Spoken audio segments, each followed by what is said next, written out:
Hello everyone and welcome to this video on editing in Nuke Studio.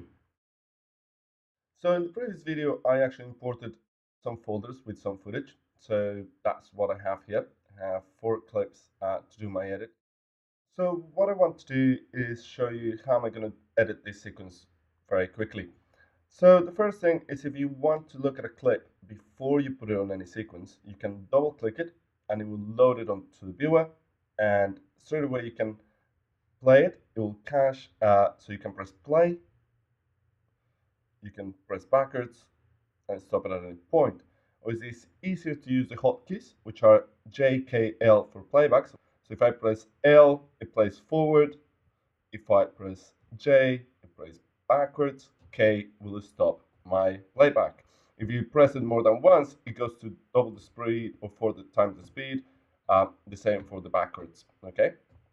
So that is playing back a clip very quickly in your viewer.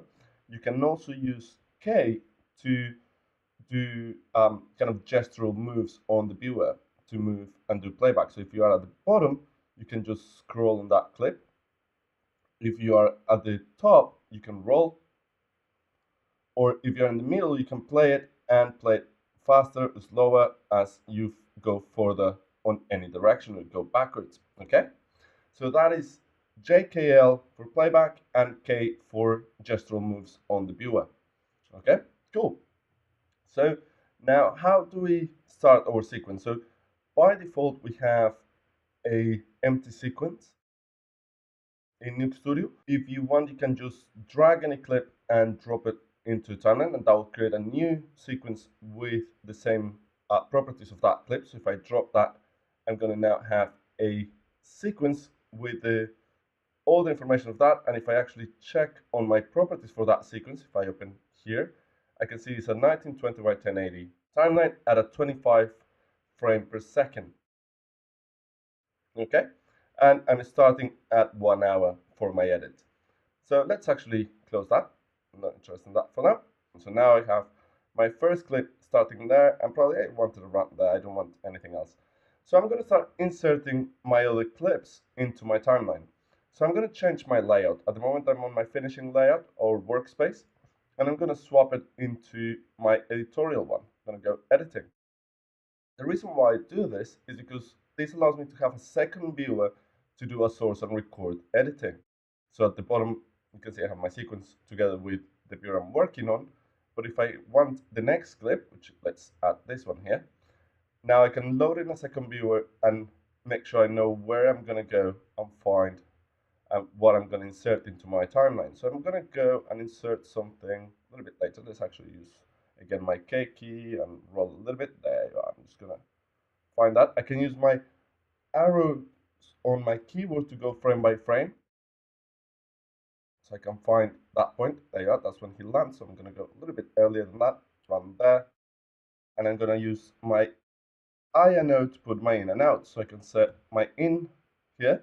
And let's actually, again, let's scroll a little bit later, just until he kind of starts standing up, something around there. I'm going to put my out point there. That's the bit of the clip that I want. So I want to insert that into my timeline. I can do it in different ways. I can do right click and do edit, insert, or I can drag and drop it into what I wanted. I can also decide if I wanted it longer here, I can put in and outs on this side depending on what I'm looking for. So at the moment I'm going to actually do an override. So I'm going to go insert, edit, and override, and that will overwrite that section that I had there.